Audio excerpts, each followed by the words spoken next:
Good morning to all students. Good morning, Arman. Good morning ma'am. Good morning ma'am. Very good morning. कैसे हो? ठीक. आवाज आ रही है मेरी? आ रही है मैम. माइक ऑफ कर लो.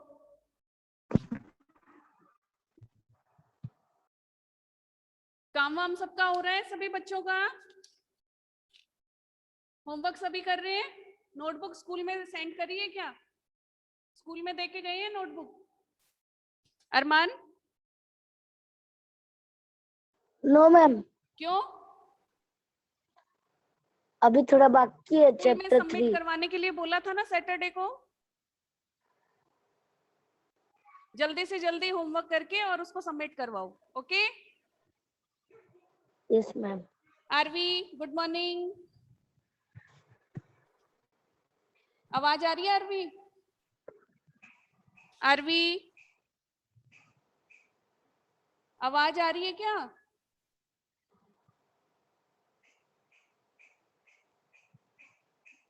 आरवी, आवाज आ रही है?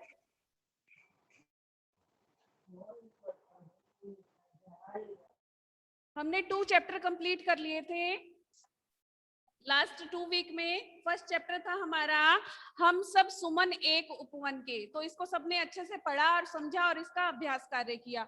इस चैप्टर में किसी को कोई प्रॉब्लम है? आरवी, कोई प्रॉब्लम आ रही है इसमें? सेकंड चैप्टर था हमारा अब्राहम लिंकन. तो इसको भी हमने अच्छे से पढ़ा, समझा और इसके शब्दार्थ और अभ्यास कार्य सभी कर लिए हैं. अब मैंने आपको चैप्टर नंबर 3 पढ़ने के लिए दिया था सर्वश्रेष्ठ द्वीप. कि सर्वश्रेष्ठ द्वीप पाठ में क्या है, किसके बारे में बताया गया है. रीड किया था आपने? आरवी रीड किया था? आरवी, आवाज आ रही है?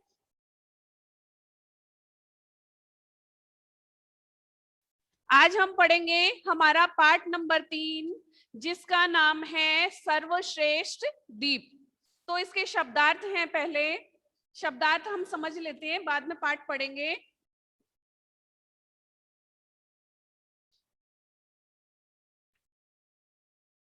आवाज आ रही है मेरी बच्चों?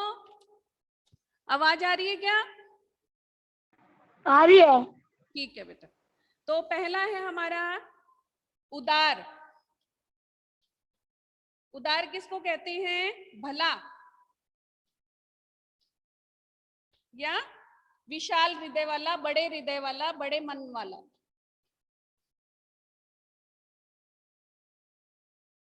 फिर है नेक्स्ट व्यवहार. व्यवहार व्यवहार मैम इसे नोटबुक करना है क्या? नहीं, बस खाली समझना है. बर्ताव या आपका आचरण, उसको हम क्या कहते हैं? व्यवहार. प्रसन्न, खुश. प्रसन्न का अर्थ है खुश. नंबर 4 सन्यासी.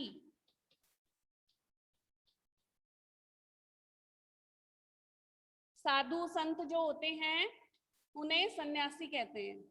ओके. फिर है नंबर 5 रोशनी, उजाला. रोशनी से समझते हो ना?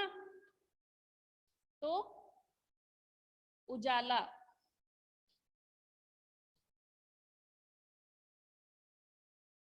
फिर है घोषणा.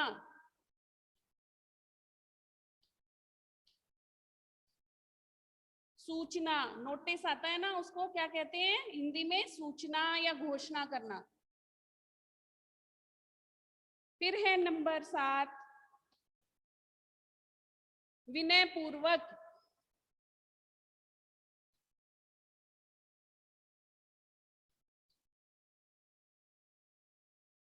नम्रता पूर्वक.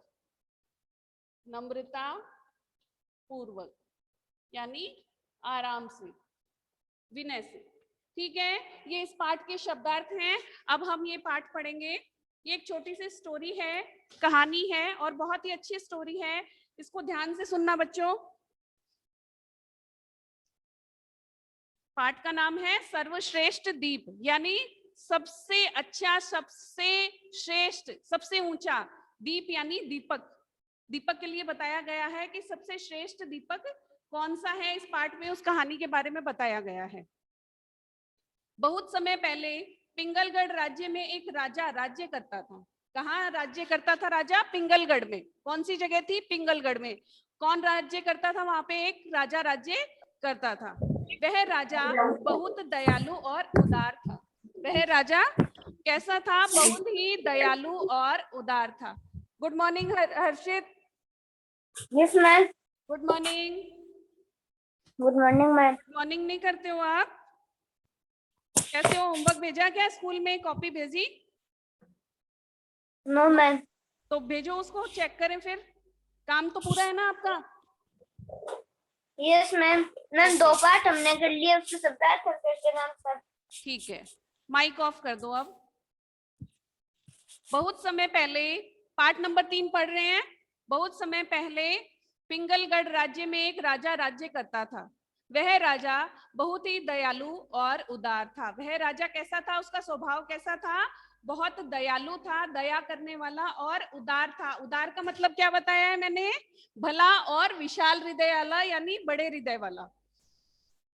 अपनी प्रजा के साथ बहुत अच्छा व्यवहार करता था तथा अपनी प्रजा से बहुत प्रेम करता था। कौन? वह राजा। वो जो राजा था अपनी प्रजा से बहुत ही अच्छा व्यवहार करता था, आचरण करता था। व्यवहार का मतलब बर्ताव। बहुत ही अच्छा बर्ताव करता था और अपनी प्रजा से बहुत ही प्रेम करता था, प्यार करता था। कौन? राजा। राजा कहाँ रहता था? कहाँ का राज्य था? पिंगलगढ़ का। कहाँ का? पिंगलगढ़ का राजा था। और उसका स्वभाव कैसा था? दयालु और उदार। राजा को अपनी प्रजा की बहुत चिंता रहती थी। प्रजा किसको कहते हैं? जो राजा के राज्य में लोग रहते हैं उसको क्या कहते हैं? प्रजा। उसको अपनी प्रजा की बहुत चिंता रहती थी कि ना मेरी प्रजा किसी भी कारणवश परेशान ना हो, दुखी ना हो, मैं उसकी हर तरह से हेल्प करूं, मदद करूं। राजा के पास धन दौलत की कोई कमी नहीं थी, यानी वो राजा बहुत ही धनी था और उसके पास पैसे की, धन दौलत की कोई भी कमी नहीं थी। परंतु उसके कोई संतान ना थी। क्या बताया? कि उस राजा के पास में धन दौलत की, पैसे की, संपत्ति की कोई कमी नहीं थी, पर एक कमी थी, उस राजा के कोई भी संतान नहीं थी। यानी पुत्र पुत्री उसके कुछ भी संतान नहीं थी। संतान ना होने की चिंता राजा को दिन रात खाती रहती थी। उसके कोई भी संतान नहीं थी, बच्चा नहीं था, तो इसके लिए राजा दिन रात उस चीज को लेके बहुत ही परेशान रहता था। राजा ने संतान प्राप्ति के लिए बड़े बड़े उपाय किए। राजा ने संतान प्राप्ति के लिए बड़े बड़े उपाय किए। जिसने जो भी बताया, किसी साधु ने क्या बताया, किसी ने कुछ बताया कि ये करो आपके संतान हो जाएगी, ये करो इससे ये होगा, तो उसने वो सभी उपाय अपनाए और उनको यूज में लिया, उपाय किए, किंतु उसे संतान सुख प्राप्त ना हुआ।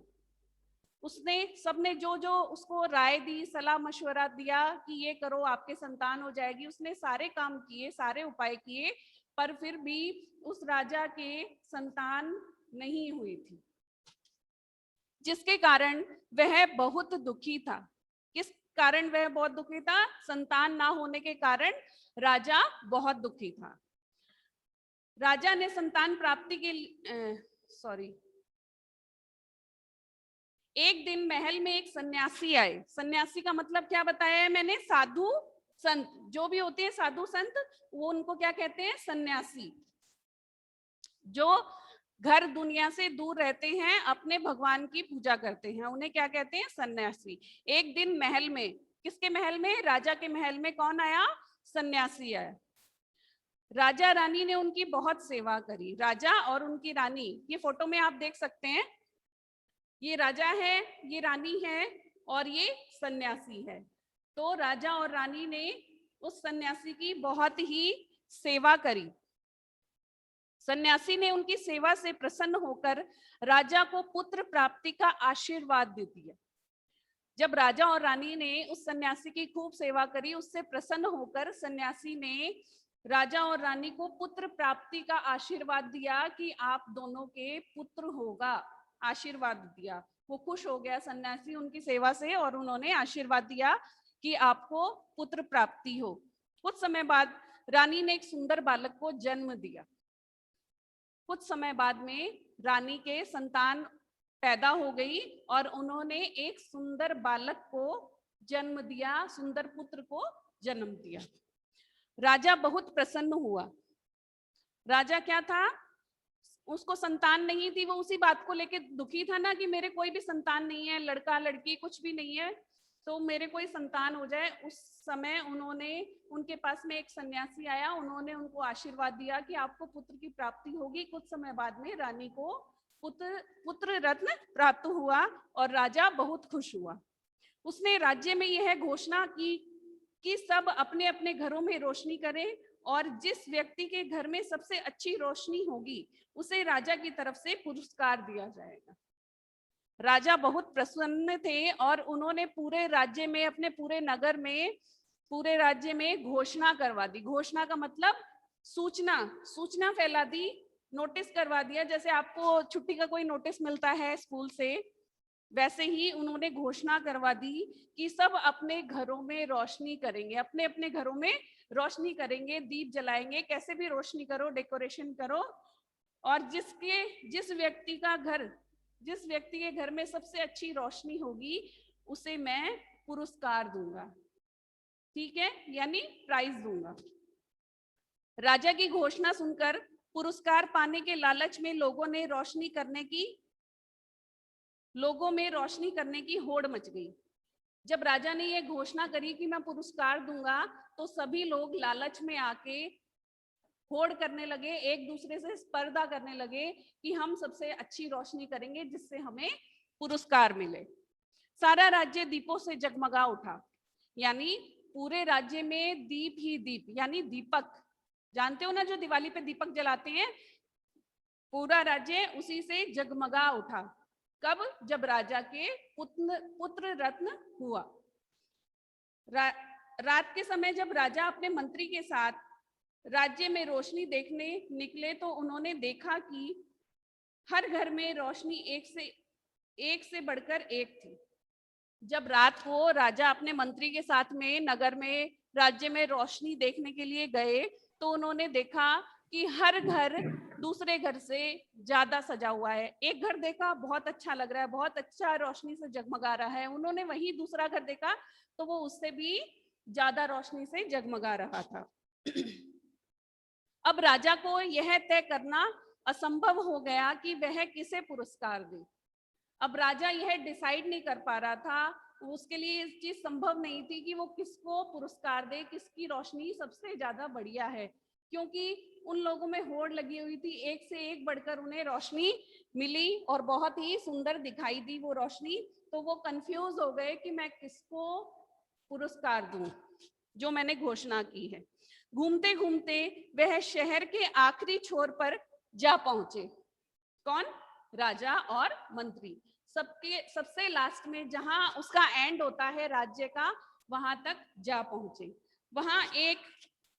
वहां उन्होंने एक ऐसी झोपड़ी थी, तो उन्होंने, बेटा काट लो, ये एक्स्ट्रा वर्ड आ गया तो हम पढ़ेंगे इसको। वहां एक ऐसी झोपड़ी थी जिसमें अंधेरा था तथा एक दीप बाहर सड़क पर तेजी से जल रहा था। झोपड़ी के बाहर एक बूढ़ा व्यक्ति बैठा था।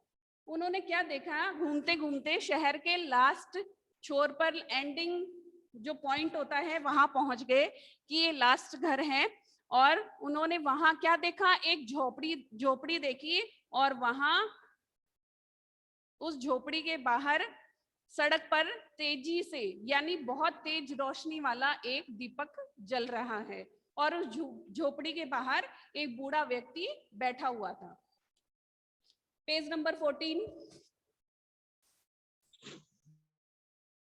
राजा ने बूढ़े से पूछा, ये देख सकते हो आप फोटो में, ये झोपड़ी है और यहाँ ये दीपक जल रहा है, ये राजा है और ये मंत्री है और ये बूढ़ा व्यक्ति है। ये बहुत ही अच्छी स्टोरी है, इससे आपको बहुत ही अच्छी शिक्षा मिलेगी, तो इसको ध्यान से पढ़ें और सुने और इसको घर पे भी पढ़ना है, जिससे आपको इसका मतलब समझ में आए और उसे आप अपने जीवन में उतार सकें। राजा ने बूढ़े से पूछा, राजा ने बूढ़े व्यक्ति से पूछा, क्या तुम्हें यह खबर नहीं कि राजकुमार के पैदा होने की खुशी में आज रात घर घर में रोशनी होगी? राजा ने उस बूढ़े से प्रश्न पूछा कि क्या तुम्हें पता नहीं है कि हमारे जो पुत्र रत्न हुआ है, राजकुमार पैदा हुआ है, उसकी खुशी में आज रात घर घर में बहुत अच्छी रोशनी करने को कहा गया है? बूढ़े व्यक्ति ने कहा।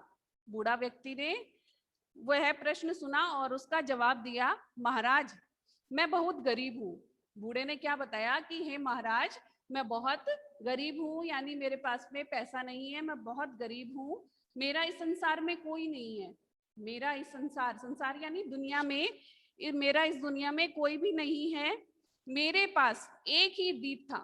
उसने क्या बताया कि हे महाराज मैं बहुत ही गरीब हूँ, मेरा इस संसार में कोई नहीं है और मेरे पास में एक ही दीपक था, एक ही दीप था, मैंने उसे जलाकर इसलिए सड़क पर रख दिया ताकि आने जाने वालों को अंधेरे से ठोकर ना लगे। उस बूढ़े व्यक्ति ने क्या बताया कि हे महाराज मेरे पास में एक ही दीपक था और उसे जलाकर मैंने सड़क पर रख दिया है ताकि जो आने जाने वाले हैं, राहगीर हैं, उन्हें अंधेरे से ठोकर ना लगे, उस दीपक से रोशनी होकर वो आराम से अपना रास्ता पार कर सके। बहुत ही अच्छी बात बताई है। सबने अपने दीपक जला के अपने घर को सजाया, आसपास को सजाया, पर इसके पास, इस बूढ़े व्यक्ति के पास में एक ही दीपक था और उस एक दीपक से वो आने जाने वालों का भला करना चाहता था कि वो अंधेरे में गिर ना जाए, किसी को चोट ना लग जाए, इसलिए उसने वो सड़क पर रख दिया। राजा ने फिर बूढ़े से पूछा, किंतु इस दीप से तुम अपने घर में तो रोशनी कर ही सकते थे। राजा ने उस बूढ़े को वापस से कहा कि तुम्हारे पास एक दीपक था, कोई बात नहीं, पर इस एक दीपक से तुम इसे अपने घर में तो रोशनी कर सकते थे जो तुमने सड़क पे रखा। तो बूढ़ा क्या बोलता है, महाराज अपने घरों में तो आज सबने दीप जलाए हैं, परंतु रात में रास्ते की तरफ किसी ने भी ध्यान नहीं दिया। बूढ़ा व्यक्ति क्या कह रहा है कि हे महाराज अपने घर में सभी लोगों ने दीप जलाए हैं, दीपक जलाए हैं, खूब रोशनी करी है, पर किसी ने रास्ते की तरफ ध्यान नहीं दिया कि हमारे इस रास्ते पर कितना अंधेरा है। महाराज मैंने सोचा अगर मेरे घर की रोशनी किसी और के काम आ जाए तो इससे अच्छा और क्या होगा। बूढ़ा व्यक्ति क्या कहता है कि अगर मैं मेरे घर में दीपक नहीं जलाऊंगा और उससे सड़क की रोशनी कर दूंगा तो मेरे कुछ फर्क नहीं पड़ता, घर में दीपक जले ना जले, पर जो रास्ते में आने जाने वाले लोग हैं उनका तो भला होगा। बूढ़े ने विनय पूर्वक उत्तर दिया, यानी विनम्रता से उत्तर दिया।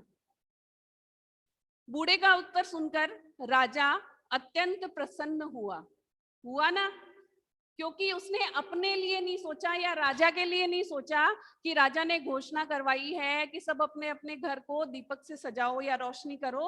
उसने किसी की तरफ ध्यान नहीं दिया, बस जो उसके दिमाग ने चाहा और दिल ने चाहा उसने वो किया, क्योंकि जिससे सबका भला हो वो काम करना चाहिए, सिर्फ अपना भला हो ऐसा काम कभी नहीं करना चाहिए।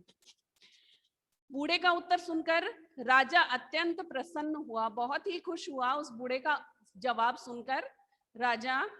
राजा ने उस दीप को सर्वश्रेष्ठ दीप घोषित किया और अगले दिन उस बूढ़े को राजमहल में बुलाकर पुरस्कार देकर सम्मानित किया। क्या बताया कि राजा ने उस दीप को, कौन से दीप को, जो उस बूढ़े ने जलाया था सड़क पर सभी को रोशनी देने के लिए, आने जाने वालों के रास्ते का अंधेरा मिटाने के लिए, उस दीप को उसने सर्वश्रेष्ठ दीप घोषित किया कि सबसे अच्छा और श्रेष्ठ दीप यही है, क्योंकि ये लोगों का भला कर रहा है। और अगले दिन उस बूढ़े को महल में बुलाकर पुरस्कार से सम्मानित किया। है ना इंटरेस्टिंग स्टोरी? सबको समझ में आई? आई समझ में? मैम आई ना? बहुत ही अच्छी स्टोरी है। अब इसके ये जो शब्दार्थ हैं ये आपको करने हैं आज, और इसके ये अभ्यास कार्य में भाषा बोध में पहला प्रश्न है सही विकल्प पर सही का चिन्ह लगाओ। ये आज हम करेंगे।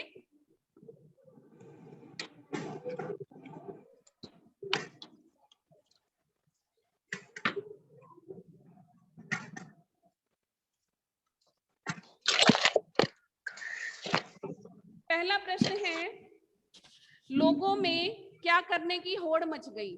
रोशनी, सफाई या नकल? क्या करने की होड़ मची? पाठ में पढ़ा है ना आपने? क्या करने की होड़ मची?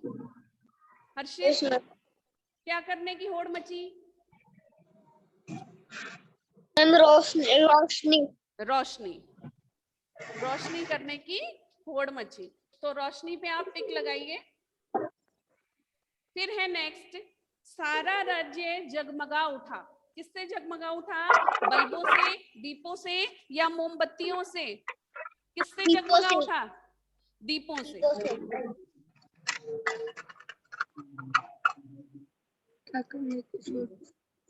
दीपों से जगमगा उठा। तो ये हमारे बहुविकल्पीय प्रश्न पूरे हो गए हैं। अब है हमारा नेक्स्ट, नीचे दिए शब्दों की सहायता से रिक्त स्थान भरो। ये जो शब्द दिए गए हैं इनसे हमें रिक्त स्थानों की पूर्ति करनी है।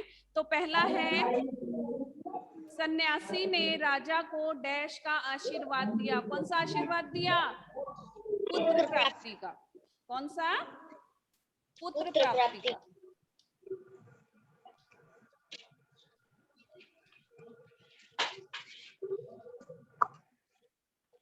फिर है, राजा बहुत डैश और डैश था।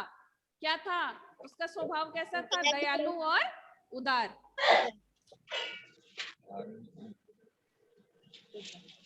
राजा बहुत दयालु और उदार था।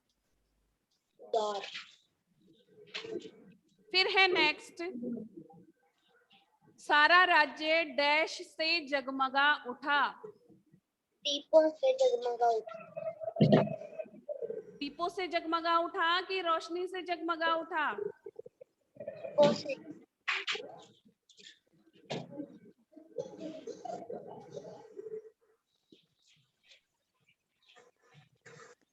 रोशनी से जगमगा उठा। हाँ, रोशनी से जगमगा उठा, क्योंकि आपके पाठ में रोशनी दिया गया है।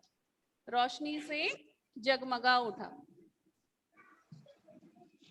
फिर है नेक्स्ट, राजा ने घोषणा की कि वह अपने अपने घरों में डैश करें। क्या करें?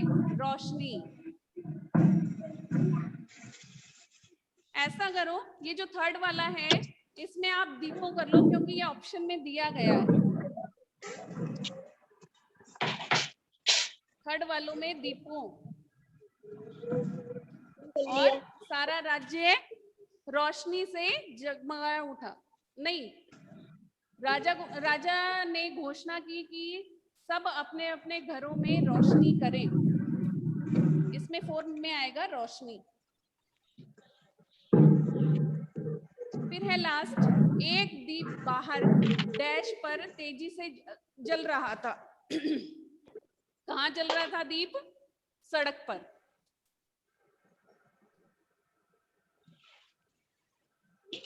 ठीक है, आज हमने भाषा बोध का प्रश्न क और ख पूरा कर लिया है, जिसमें बहुविकल्पीय प्रश्न है और रिक्त स्थानों की पूर्ति, ये दोनों कंप्लीट कर लिए हैं।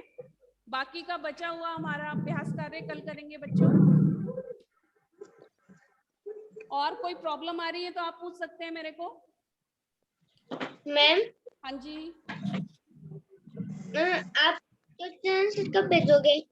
क्वेश्चन आंसर कल करवाएंगे, आज तो यही भेजेंगे। आज आपको शब्दार्थ करने हैं और ये भाषा बोध का प्रश्न क और ख करना है कॉपी में। ओके मैम कॉपी में क्यों? अच्छा, ये बुक में करना है, कॉपी में शब्दार्थ करने हैं। सॉरी, बुक में करना है और कॉपी में शब्दार्थ करने हैं आपको, और चैप्टर रीड करोगे वापस से। ओके ओके हर्षित, ओके मैम। और कुछ पूछना है? No ma'am. ओके